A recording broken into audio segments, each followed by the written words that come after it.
All right. Welcome to Halitics. I'm Hal Ginsberg. So glad to be talking to you. It is a Thursday, and I'm really excited to talk to Eric Watts. He is an author. He is a poet.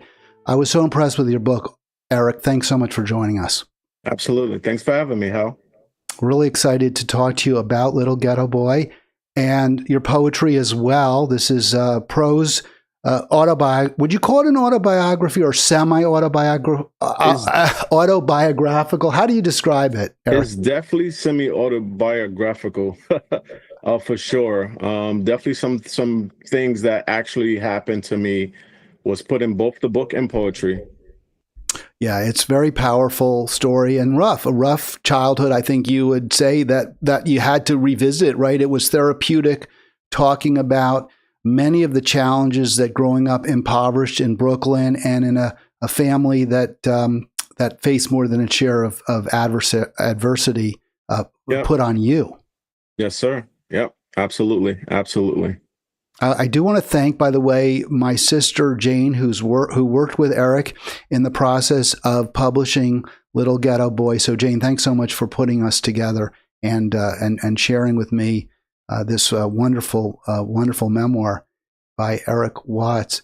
Eric, I mean, so many different questions.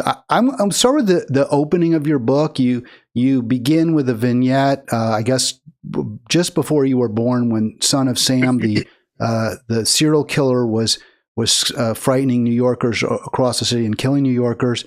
And you kind of end with another tragedy, the 9/11 attack on the Twin Towers. What was the mindset behind that? Let me put these two really tough impacts on the city. Well, Hal, I think when people hear New York City, they think about start spreading the news, and they think about 42nd Street and Statue of Liberty and all of the nice stuff, which is great. But especially for the people who live here that may have moved here from other places, it's important for me, I feel like, for them to know the history of the city and the soul of the city. And Son of Sam was I mean, the summer in general, that summer was really tough for the city. I mean, we were bankrupt. Then you have the serial killer running around, and then the lights went out. So that was a big turn for the city. And it was necessary for me to put that in because we wouldn't be New York City hadn't these things happened in 1977. The same for 9/11. I mean, I don't even have to, speak on it, but as we know, I mean, that changed the city, even the world forever. And the city itself, me being a New Yorker, the city is a totally different city. And for me to write anything about New York City, I mean, that was a very important piece that I had to put inside that story. You know, it's really interesting because thinking back to the 1977, the summer of 77, I was a privileged suburban kid. One thing we both had in common was fandom of the New York Yankees. We're both fans of the Yankees. And I remember that summer as like, wow, they won the World Series, Billy Martin. It was really exciting. It's not in my zeitgeist that the murders. And yet I do remember certainly hearing about Son of Sam. Yeah. Absolutely. So you also, start with your mom, a teenage mom pregnant with you. And then I was like kind of gobsmacked by the ending of Little Ghetto Boy, where you had fighting, all the struggles that you had to face, being shuffled from home to home, being in a group home. And we can get into the details. And you see, you'd made it, right? I mean, like you'd done what some say, I guess, is harder, than getting into Harvard or something. You kind of made it out. You were a college grad. You were a techie. You're like an original tech bro guy. And then your girlfriend turns out to be pregnant. And I mean, like, I was like, oh my gosh, is this the cycle repeating itself? What was your sense about that? It was that exactly how is this the cycle repeating itself? Because I didn't quite finish college. So now, my girlfriend is pregnant and all of these thoughts are running in my head. Like, do I drop out of school? What do I do? I don't have a lot of money. I'm a college student. I have an apartment in Brooklyn and that's all I have. I probably had $500 to my name or something like that. So I totally panicked when that happened. And I just had to pretty much take it in stride, but it was definitely a shock to the system. Eventually, as it started to become real, because for the first 2 trimesters, it just wasn't real in my head. But then it started to get real, and then I had to embrace the fact that, hey, I'm about to have a child, I'm about to be a dad. So I was embracing that moment and stuff like that, which made it a little bit better moving forward. I thought it was a really powerful way to end the book, too, because Yeah. it leaves questions in the mind that we're now addressing. EricRWatts.com is the website. That's where you can check out Eric's poetry, his Yes. novel, or his his autobiographical, let's say an autobiographical novel, and buy them there and check everything out. It's really a lot of great stuff there. I'm so impressed. I mentioned I've written a little bit myself. I've tried to write books. It's just too hard. How challenging was this for you? Um, like I said, it started out as an idea. I was having these weekly lunches with my aunt, and it was such a good thing to have that. That was in itself was therapy. And we was talking about everything, me growing up and stuff like that. And, she was like, hey, I know you're doing a poetry. Maybe you should consider writing a book about your life. And then I was thinking about it like, yeah, that may sound cool. And I just started to jot down little notes here and there. And then I wrote like 3 or 4 pages, and I literally tucked it away for years until maybe 2019, like right before the pandemic hit. I pulled that paper out and I read it, and I'm like, you know what? Let me see if where this can go. So I kept writing, and then I had to do, I never wrote a book before. So I'm like, well, what do you do? So I had to do all of this research, YouTube University, of course. And how it was this thing called the beat sheet. I don't know if you know what a beat sheet is, but That I don't. it's pretty much how any story is put together. I mean, you have the plateau, which is like, okay, the story starts out, everybody's okay, and then it climax, then it gets to a point where you have to make a decision. So once you make that decision, is at the point of no return, and then the story then comes back down again, back to the plateau. So I had to study that. So I'm like going to school and doing gumshoe at the same time, because then I'm like, well, I don't know what happened in 1977 besides what I read and what I see. So I had to do a whole bunch of research on exactly who was mayor, who was running for mayor, what was the political standing of the city, of the world, different events, movies, songs, how people dress. I'm like, well, what did I had to research all of that. How they dressed, they wore dread-ass jeans, they wore huge lapel shirts, um, big parties was a big thing in the 70s. The whole thing with hip hop, and then I'm like, wait a minute, hip hop spawned from the blackout because people were stealing equipment, and a lot of people stole equipment. And then after the blackout, they became DJs, which then turned into breakdancing, and then that's what the whole hip hop. So everything was intertwined, and I'm learning this, and I think the excitement of me learning it was what kept the momentum going of me writing the book. And also, I mean, and I thank God for this. Um, the book is always running in my head. Like I literally will hear conversations in my head. I could be driving. There's a scene in the beginning with the party. It looks like a juke joint.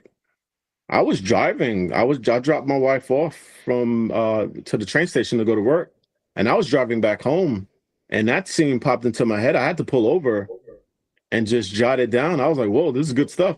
And the fist pumping up and down. I was like, "Where is this coming from? Oh my God!" And right then and there, I probably wrote 3 pages, just double parked on my way home. So that That's was really. also, yeah.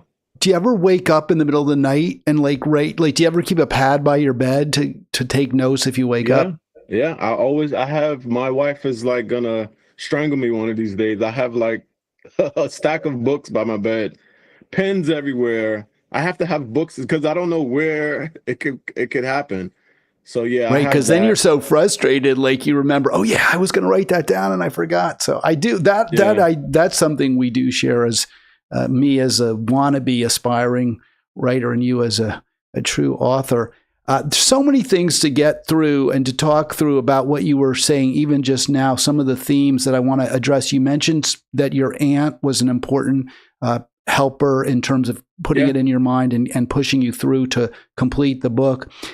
Talk about the importance of family. It runs all the way through the book, whether it's your Mhm. mom, her two sisters. I'm wondering which aunt we're talking about. I have an idea based on the way things work out, but you know, your grandmother, her importance in your life, your great grandmother, your mom, your dad. I mean, how does the relationships? I mean, it's so key. So maybe just sort of address that a little bit, the importance of family Yeah, absolutely. and what you learned from that as well as a dad. Absolutely. So the aunt that I'm referring to is my father's sister. She's not actually written in the book.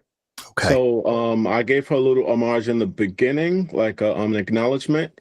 My aunt I was Sherry. thinking of one of your mom sisters, but I got it. Okay. Yep, yep. My aunt Sherry, which is my dad's sister, which was, being close to her helped me deal with my dad being locked away for all those years. So, she pretty much did so much things with me growing up, took me apple picking and these key things that kind of helped me become the person that I am today.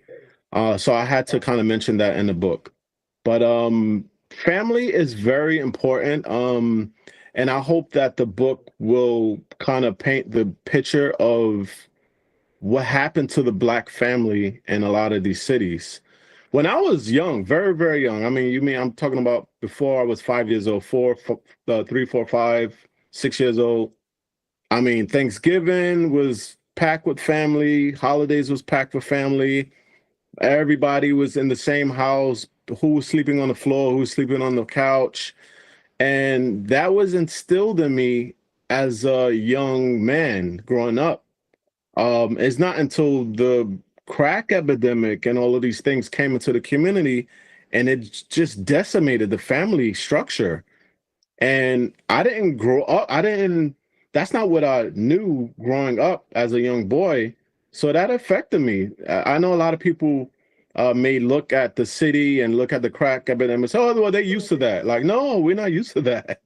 Like it was very good. It was the family structure was very everybody was together. We had picnics almost every Saturday at Prospect Park. A lot of music, a lot of festivities going on in the house, who birthday parties and stuff like that.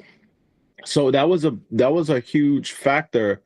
And the man that I am today, what happened was that because of the drug epidemic and a lot of the mental illness coming into the families, it broke that dynamic up. So that left people like myself kind of traumatized picking up the pieces. So I Well, still your believe it's mom important. and Yeah. her sisters, your mom and her sisters, drug problems really added a lot of instability to your life. Also, violence in terms of your mom having boyfriends who were violent people, and Yeah. obviously that's a terrible situation you had to deal with. Your father incarcerated from when you were a very young boy, but he does come through the book as in some ways a stabilizing influence, somebody who perhaps in part because he was incarcerated, but you visited him, Yep. you wrote to him. Do you feel like he provided you with a certain level of a base level that you were able to use to succeed in life? Yeah, he did. And you hit it right on the nose. I mean, the fact that he was incarcerated, it's kind of strange, but that created a stability. Whereas my mom was actually not incarcerated, she was here free, and there was no stability.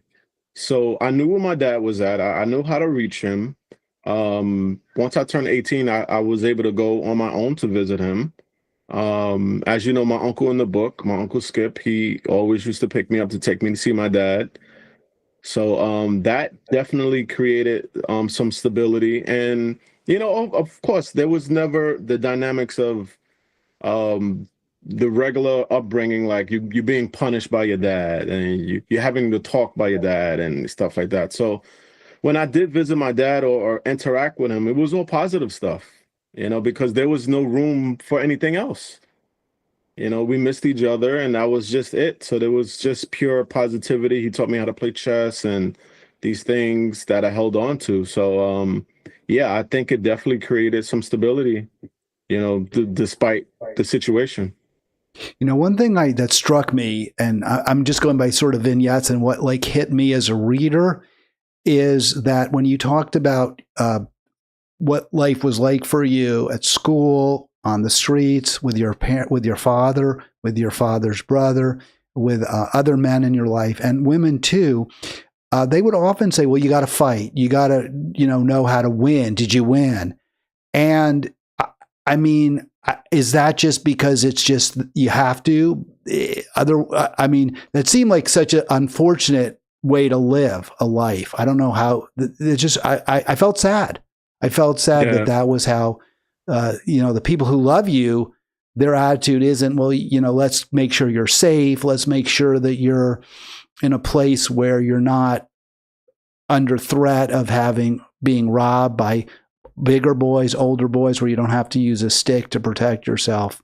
I Yeah. don't know if you have a reaction to that. Yeah. I mean, the only similarity I have is war. Let's say pick a war like the Vietnam War. I mean, if we're running through the field and they're shooting and you get shot in your leg, boy, you better get up and see if you can run on that shot leg. And that was my life. I didn't have room to tend to my wounds and put a band-aid on and rest. I didn't have that luxury. I had to keep going in order to survive. Um, and it created a sense of anxiety and trauma that stayed with me up until now. I have a problem with, even if somebody says, "Hey," and they put their hand on my shoulder, I'm like, I get this thing and I'm like, I gotta, I'm still dealing with a lot of these things from growing up because I had to incorporate that and pack it in to my personality in order to survive. In all different situations. I mean, you're talking about surviving inside the home. You're talking about surviving in school, surviving outside of school, just on your way going to school. That's a whole dynamic of how to walk the streets and what to say, how to look, and what to wear. That was really ingrained in my personality, and I'm slowly shedding it away. But if I feel vulnerable now, like I'm like, well, these things protected me, so I don't want to shed them away. So I'm holding tight to these things that I don't need anymore. And that's where I'm at right now in my life. Like, you don't need those things anymore. You can let those things go. And yet you also describe tender moments, a lot of love, people in your family, teachers, Yeah, even police officers who seem to really show concern for you, empathy, and try to help you out. And I think that obviously is part of you as well, right? I mean, that it's not absolutely. just one or the other. Absolutely. Absolutely. So I wanted you to address maybe your mom's mental illness, her sister's mental illness. It seems from at the very beginning of the book, your mom, she's 16, she's immature like every 16-year-old. She's Absolutely. pregnant, the whole 9 yards. Doesn't strike the reader, at least, or didn't strike this reader here as that different from any other 16-year-old. It seems from the way you describe her, the crack, the drugs really kind of pushed her to become schizophrenic, where she was hearing voices, and then also Yeah. self-injurious behavior, maybe also her abusive relationships. Is that fair, or do you think there was mental illness that predated the drug epidemic? I think there was some mental illness that predated the drug epidemic. I tried to touch on that in the book a little bit when she had that little interaction with Miss Jones in the hallway when she whispered something in her ear and she was kind of startled, like, you have to leave Babylon, like, so I kind of touched on that. I know as a kid I definitely experienced some weird things going on with my mom. But she's my mom. She's a superhero. Like, I'm like, "Man, whatever. That just comes with the package." Um, but I think whatever happened definitely escalated whatever was going on up in her head. And to this day, I worry because I have two daughters now, and I worry about that. I hope that doesn't it's nothing hereditary that I have to deal with or worry about. But I definitely think there was some underlying issues, and it was definitely magnified by the drugs, the abuse, and everything packed together that went on in our lives. So, what is the responsibility of society? You know, when I say society, leaders, politicians, voters who have resources like myself. What is our responsibility to protect children like yourself who are vulnerable in certain environments, and also to provide the support that your mom needed and didn't get? I think we have to have the hard conversations. I mean, I can only think about myself when I was 7 or 8. If a teacher came to me and said, "Hey, my mom or a family member was dealing with these things that you're dealing with," I would have probably made the connections a little bit better. So I think we have to have the hard conversations, even with the young um, folk that's growing up that may be dealing with these same situations. And information, just whatever information that's out there, make it available. And I know schizophrenia and people talking to themselves is, it's scary. People don't understand that. They like, what's going on with this person? He's crazy, and maybe if we understood what was happening a little bit more, we can then be more equipped to help these people out and these children out as well. Do you feel that the resources just weren't there? That's my sense from the book, is that your mom either didn't want help, didn't seek it out, but it wasn't there in any event. Yeah. Would you have wanted the schools to come by, to have teachers, social workers, that kind of thing, provide more support? Um, Probably for me, I could have used more support. For my mom, on the other hand, I don't know if there was, because she was already out there, so she had other things to deal with on top of having mental illness. Me as a student, I wish I had some more information because I didn't know. I was clueless. Like I said, that's my mom, like I just thought that came with everything. So as a kid, if I had maybe some more information, teachers coming, pulling me aside or something like that. But then I asked myself, well, how would they know anyway? How would they know that anything is happening in the house? So that's a whole nother issue to talk about. Like, how do they even know to even begin to help you? Because they don't know. I Well, mean, I went to school. Yeah. I'm sorry, I didn't mean to interrupt you. Go ahead, Yeah, please. sure. Yeah. I mean, I went to school I was embarrassed. I mean, to talk about that my mom is talking to herself, like that was not on the table to discuss at all. So that's Well, and another there's the thing of fear, kind of right? getting The there. fear they could take you away, which Yeah. actually happened on a couple of occasions. There was a police officer who took you from your mom's house and took you to, I guess, a cousin, and where you Yep. lived, and you were definitely feeling more comfortable there. I think we have a call, but I'm not gonna take that call in this moment. Um, yeah, if you want to reach us, I'm going to put in you can put in the chat if you want to have a comment for Eric or for me, and we'll be happy to read it. But I don't think I'm going to take any calls in this moment.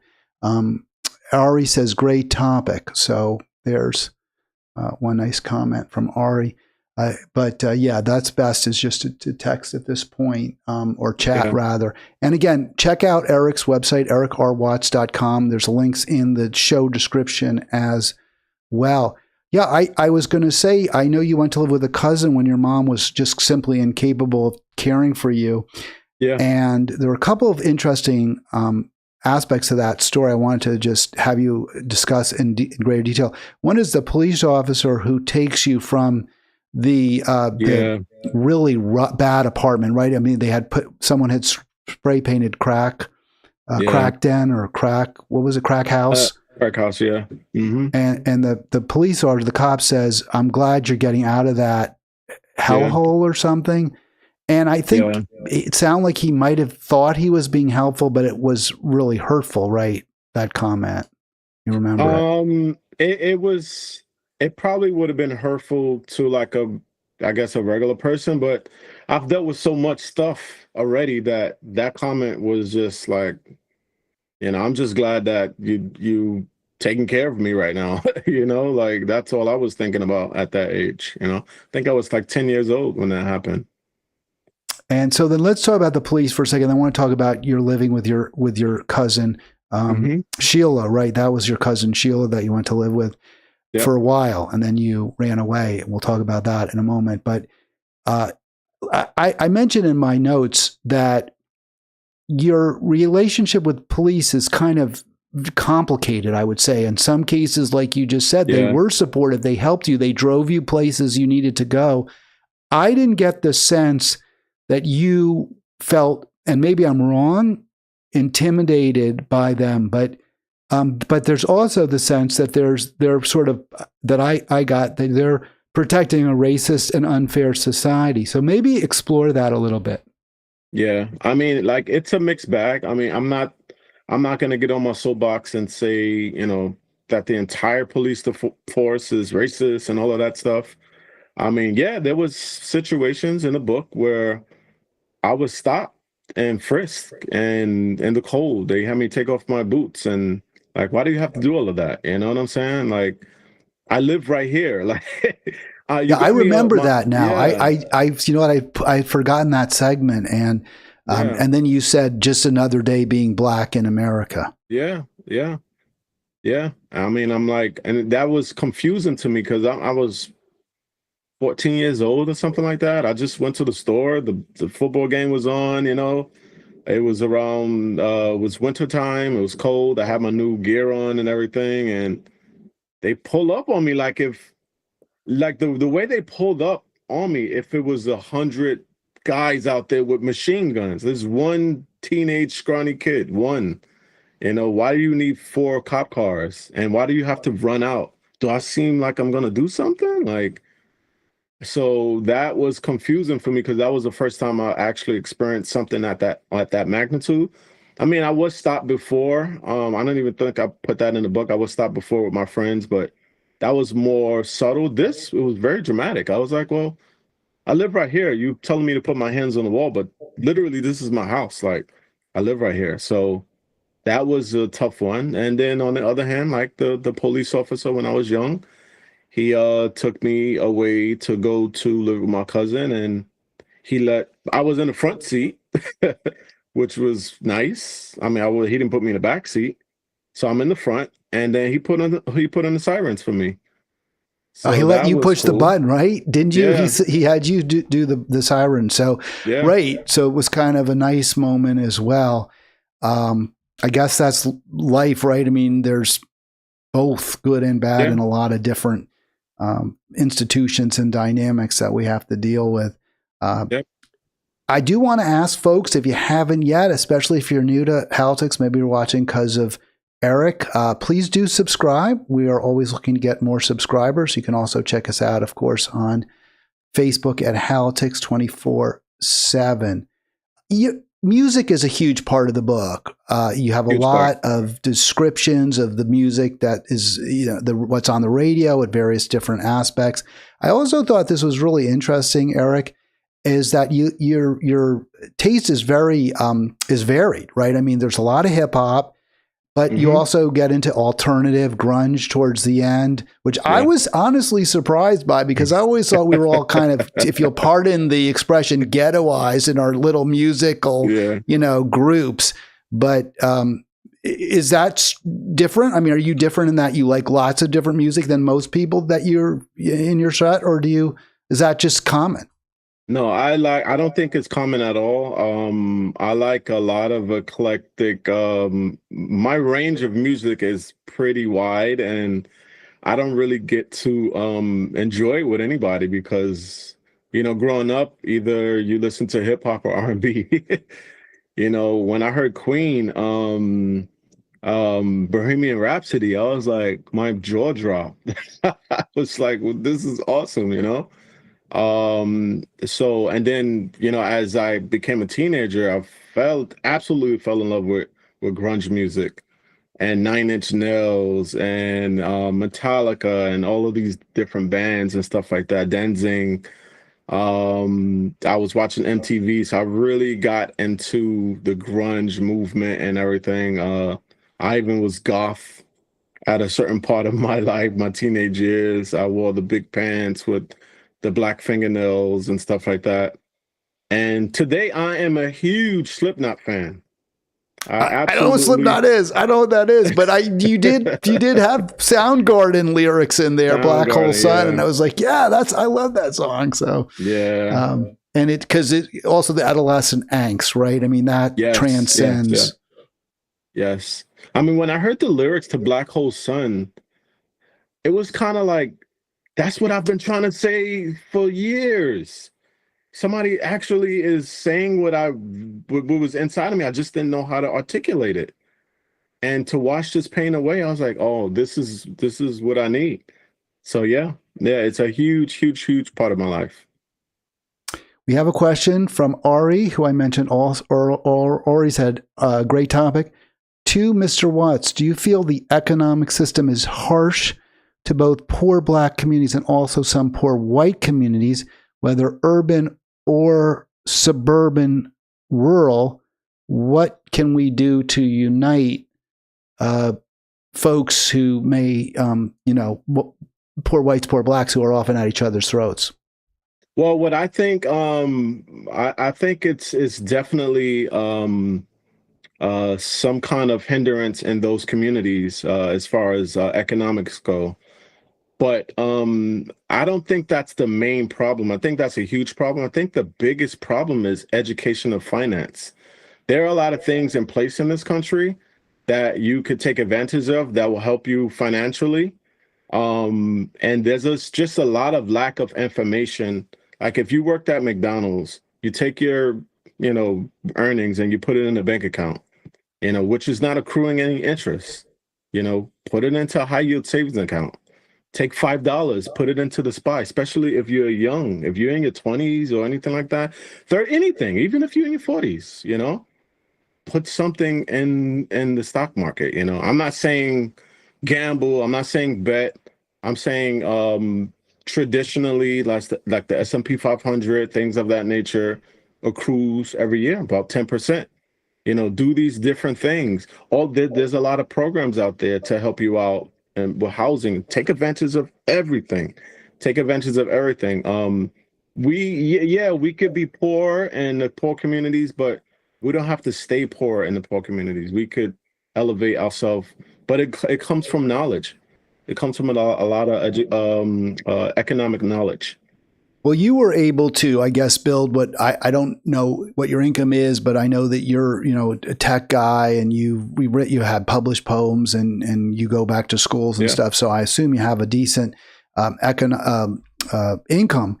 But in a way, when you say that, I hear you saying, well, I did it, others can do it too. But to me, you're really special in terms of, I don't know that you're special. You're that much smarter. You're that much harder working, but you had what it took in that moment. And many people, unfortunately, I maybe you disagree. Many of the people you grew up with weren't able to put it all together the way you were.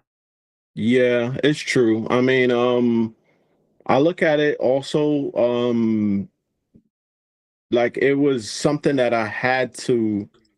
I don't want to use the word chore. You know how when you're young and you have to take out the garbage and you don't feel like taking out the garbage? It's the same kind of concept. Some things you just have to do even if you don't want to do it. It's not that you're stronger or smarter or anything.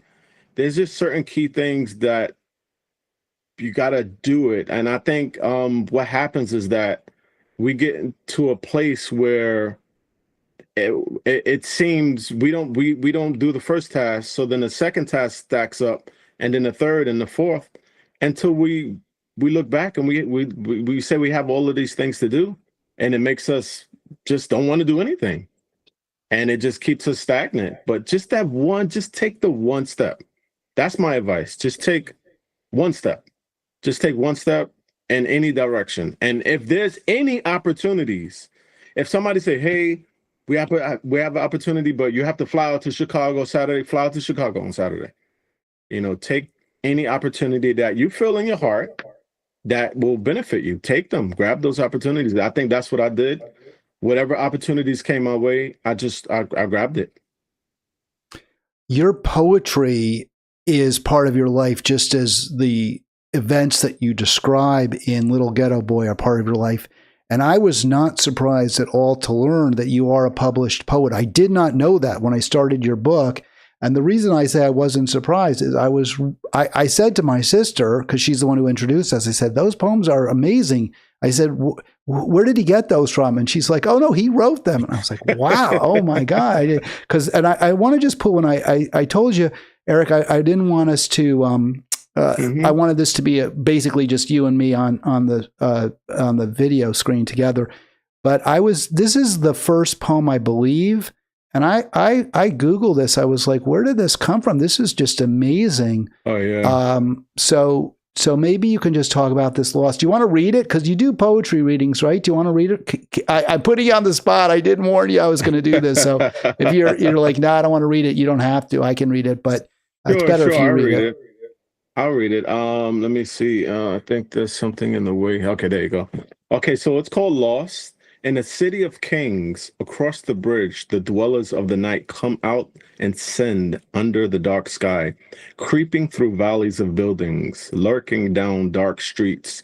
In this concrete wilderness, if you listen closely, you can hear the souls of lost children.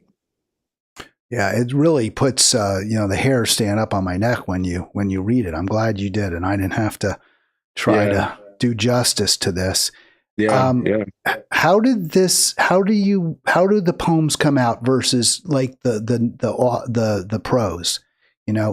What's the difference in terms of the writing process? To tell you the God's honest truth, how these things just come into my head. I'm sitting here. It could be I'm looking at the moon a different way, and these words would just start popping in my head, and then I can feel the emotion, and I just write it. I just write it out. I mean, this particular poem is pretty much talking about like the early 90s, where crime was just horrendous in the city, and this was as a result of all the kids that grew up that were kids during a crack epidemic, when their moms or the parents they didn't have any parents. So now they're teenagers running wild through the city. And then you have me who, I'm trying to go to school and stuff like that. So I'm trying to navigate through all of this crime and everything like that.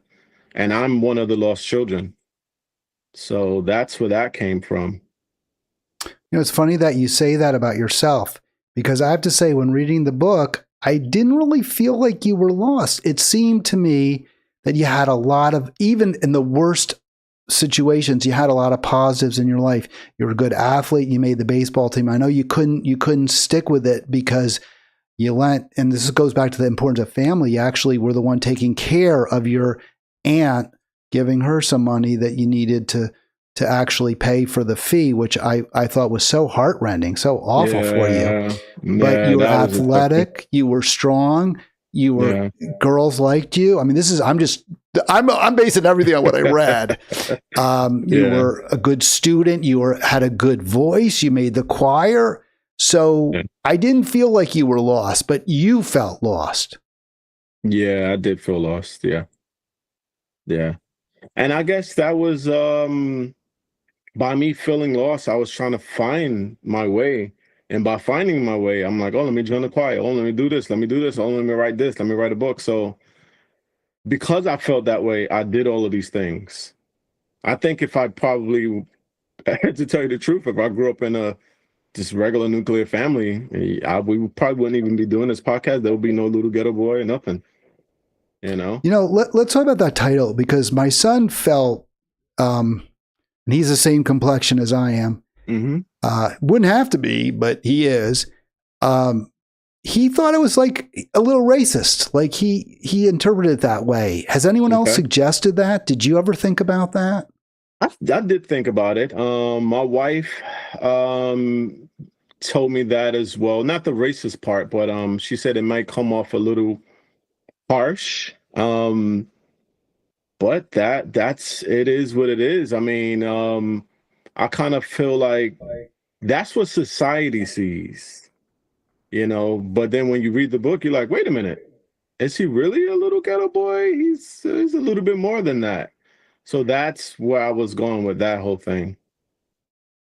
Well, it was interesting that you were called that in the book by other people who live in the same community. So yeah,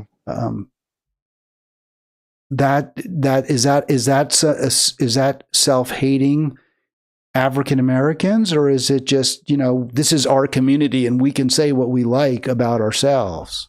Again, I think that comes from knowledge and information.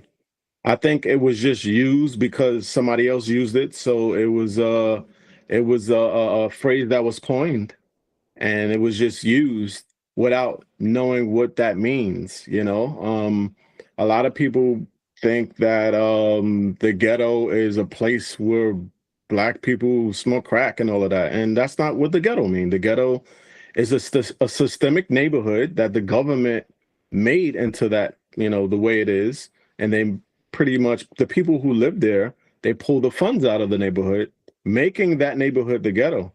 Hence, there's like Compton. I mean, the first thing you hear, well, maybe not you, but when I hear Compton, growing up, Compton was like infamous. It was a lot of crime, a lot of gang violence and stuff like that. But if you look at the history of Compton, Compton was one of the wealthiest neighborhoods in Los Angeles. And then a lot of the Black families started to like, okay, we middle class, let's move to Compton to upgrade our lifestyle. And when that happened, the government was start to pull funds out of Compton little by little until the whole neighborhood went down. So these things, and then it became the ghetto. So it's not ghetto because of us. It's really ghetto because of the government.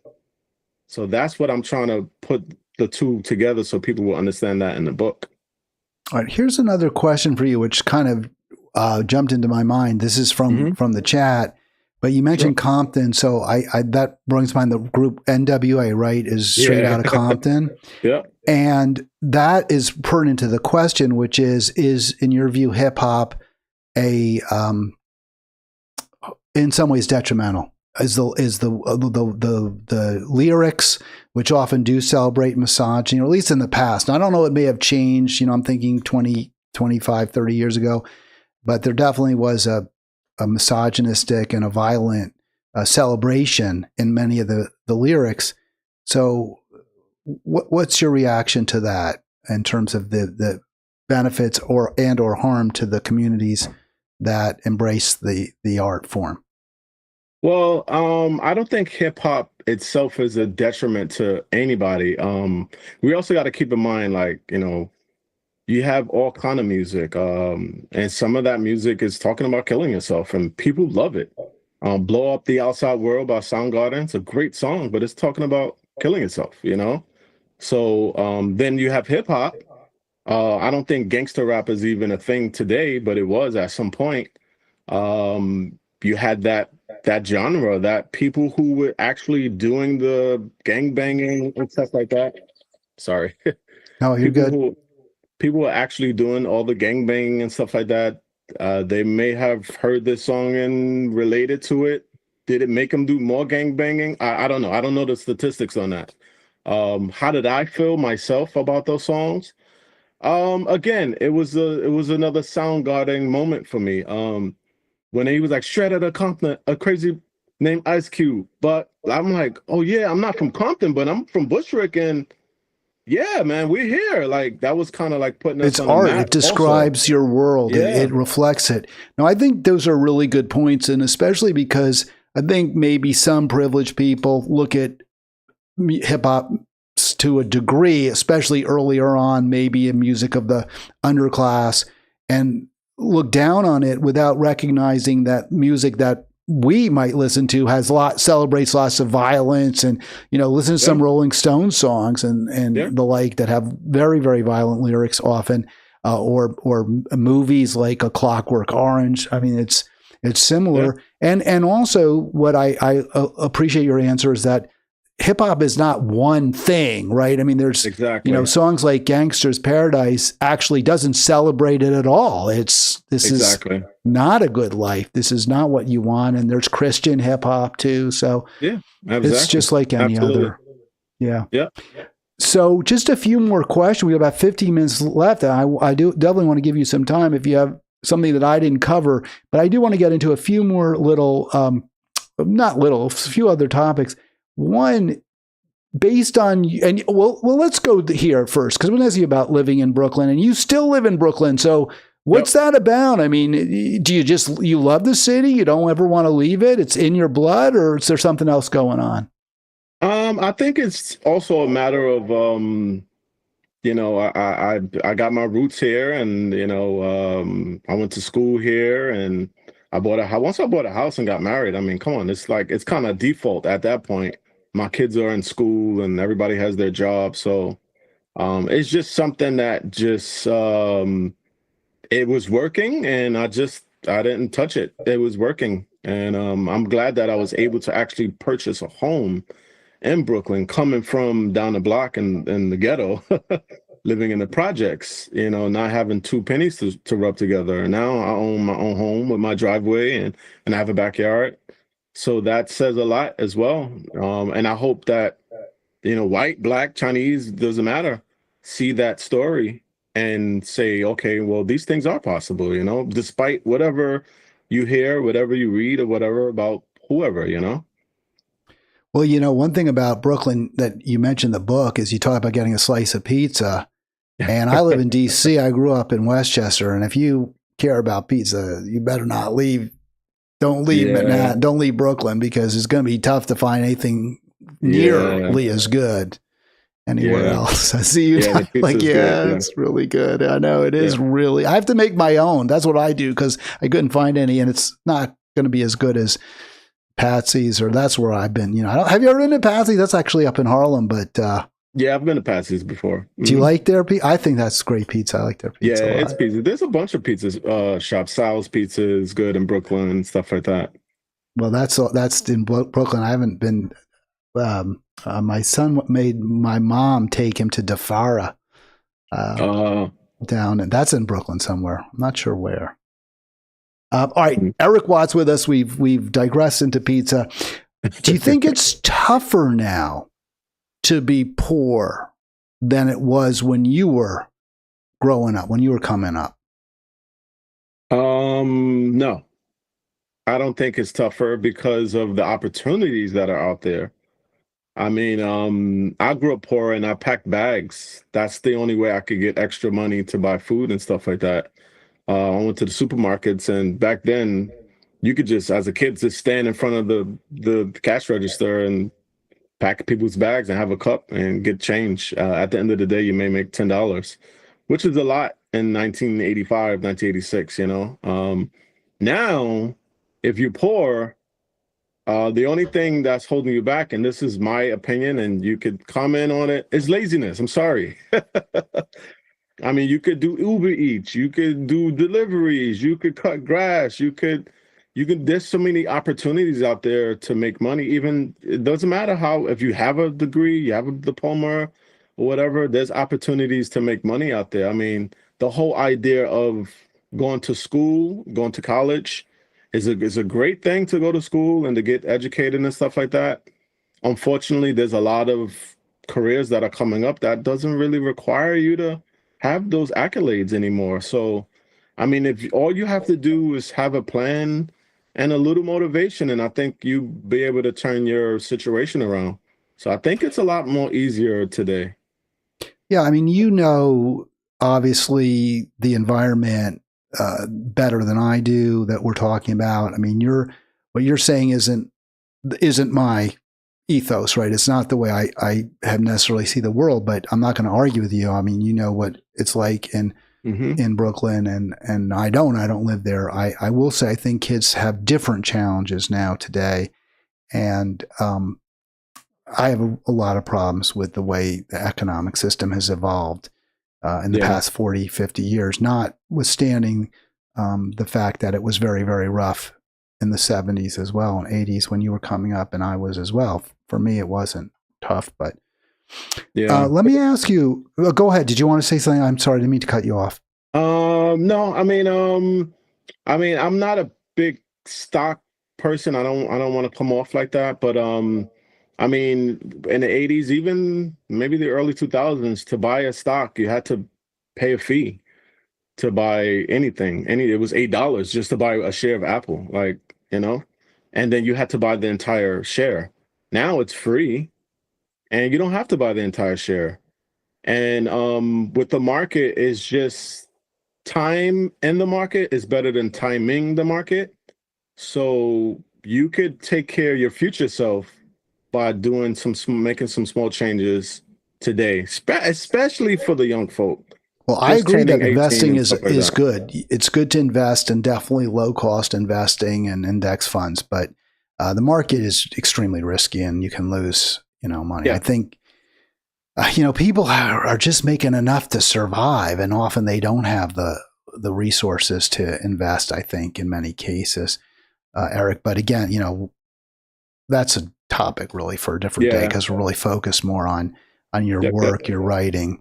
Um, I wanted to ask you this, and if you mentioned in the book, I apologize. I know in the you do discuss that your mom died after the events in the book. Is your dad still with us, and is he in your life now? Yeah, my dad is still alive. He is a part of my life. So he's been out for a few years now.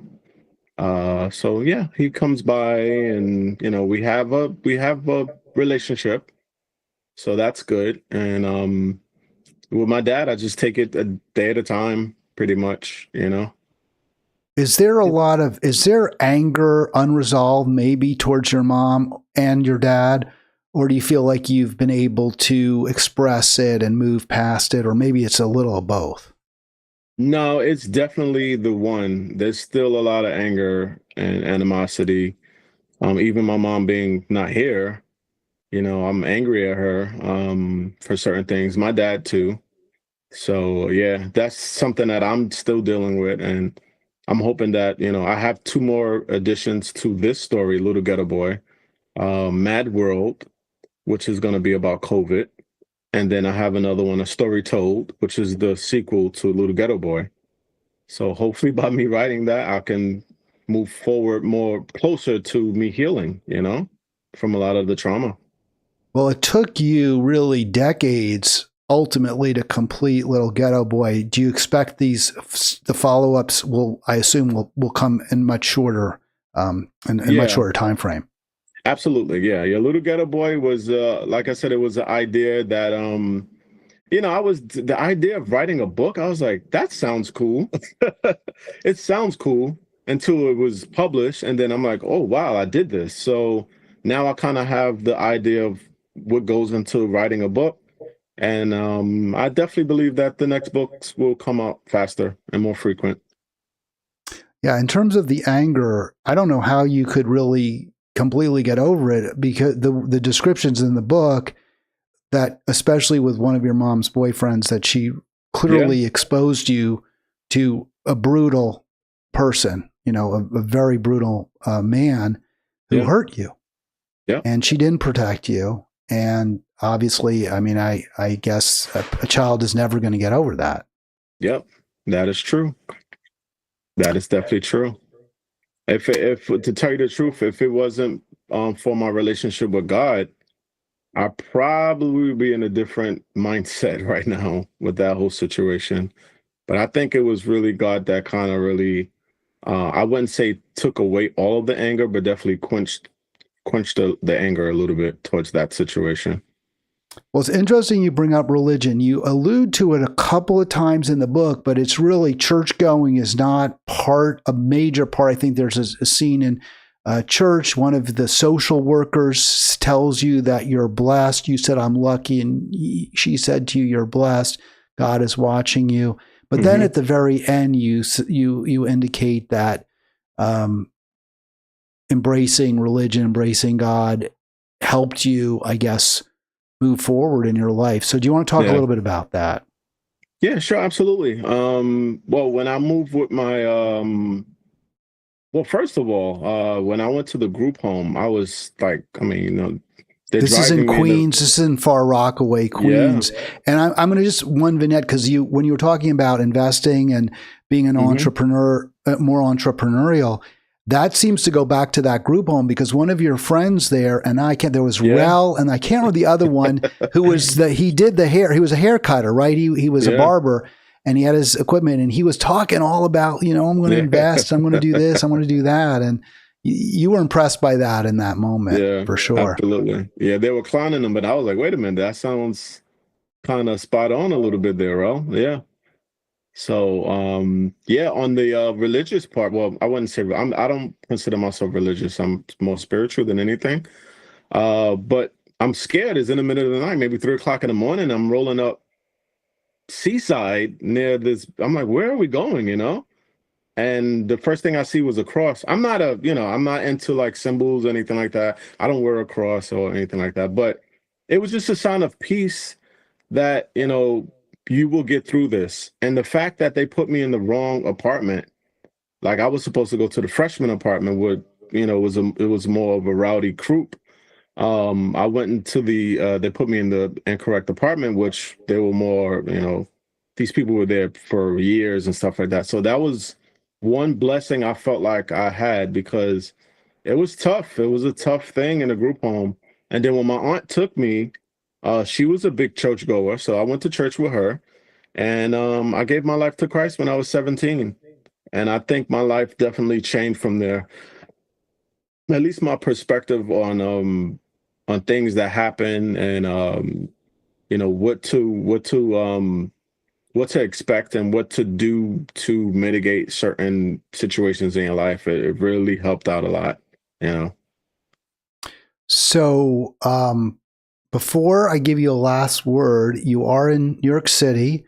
You do have a big mayor's race coming up. Full disclosure, I am a supporter of Zoran Mamdani. I actually did knock doors for him a couple times in Stuytown on the east side there, 14th Street.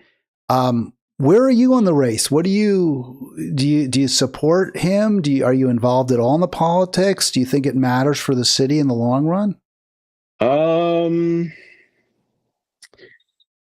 I'm not really. I was into politics, but I kind of digressed from the whole race and everything like that. When it gets closer, I will probably do more research on. I am leaning towards the candidate that you said.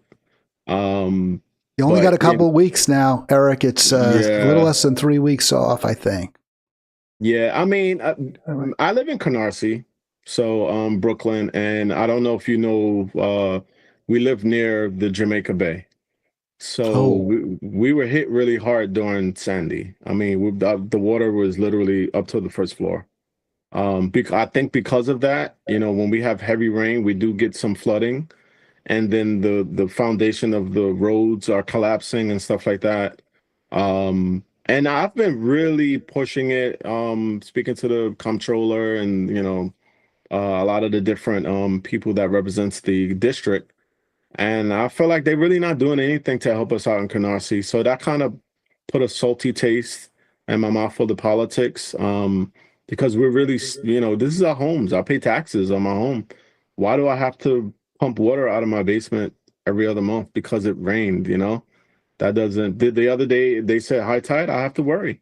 As soon as they say high tide, and then people don't understand what's happening, the dynamics, like the water is literally coming up out of the ground in the basement. So it's like the water table and something is wrong under the ground. So yeah, with that being said, I'll definitely do my due diligence and see where I will lean towards pretty much. I do remember being I think I was in Brooklyn right after one of the hurricanes had hit. and I saw the water coming out of the one of the tunnels there. I couldn't believe it. Like Yeah. a tunnel, there was water Yeah. that was coming out. It was pretty wild. I had to Yeah. look up Canarsie, so I see it there. You said you're near Queens, right? You're actually Yeah. pretty close to the airport, not too far. So probably hear the planes flying overhead. I Mhm. remember driving through that area because we went to a wedding in Coney Island, and it just was the traffic was so bad coming from Westchester down the BQE. Yeah. For those who know what I'm talking about. So they rerouted us to go actually across the Throgs Neck, I guess, or Whitestone, and then past the airport. So you know what I'm talking about. So we drove Yep. right along the Yep. Jamaica Bay there. But yeah. Yeah. So before we call it a wrap, before we wrap here, anything like that you feel is important that you want to share about your work, about specifically Little Ghetto Boy, about Cellar Door, your poetry collection, that you want people to know about? Yeah, I mean, the two things that stick out is the first thing is there's a lot of misconceptions of race, of cultures, and things like that. I mean, and we get our information from social media and from TV and the news and stuff like that. Little Ghetto Boy will tell you that, hey, I listened to Soundgarden and I loved AC/DC and I loved Queen and I loved Biggie Smalls as well. And we are more in common. We have more in common than you may think. So by reading Little Ghetto Boy, I'm hoping to bring everybody closer together to say, hey, we're just here trying to survive. All of us are here trying to survive. Whether you're black, white, it doesn't really matter. I still love my mom just like you love your mom. It's the same thing. So I just want to, make sure that that is being portrayed in the book. Also, the book is very important for healing. Um, for me personally, definitely in my community, there needs to be a lot of healing. I'm a Gen X. I have coworkers that are Gen X, and we literally have the same story. Like, yeah, my mom was mentally ill, yeah, and it just goes down the line. And I think we need to heal so we can then move forward and, make the world a better place. I hate to sound cliche, but I think a lot of this trauma and stuff is hindering us. And then the thing is that if we can't fix our trauma, we have children who may have trauma that we may miss out on as well. So let's try to heal, and that's what my poetry and my book is about. Mainly is healing, so then we can heal the next person, and like I said, make the world a better place. Eric Watts joining us on Halitics. Thank you so much, Eric. Greatly appreciate your time. Greatly appreciate your very powerful book about your childhood and young adulthood. I'll be back tomorrow for the free for all, and I want to thank all the viewers and listeners for being part of Halitics.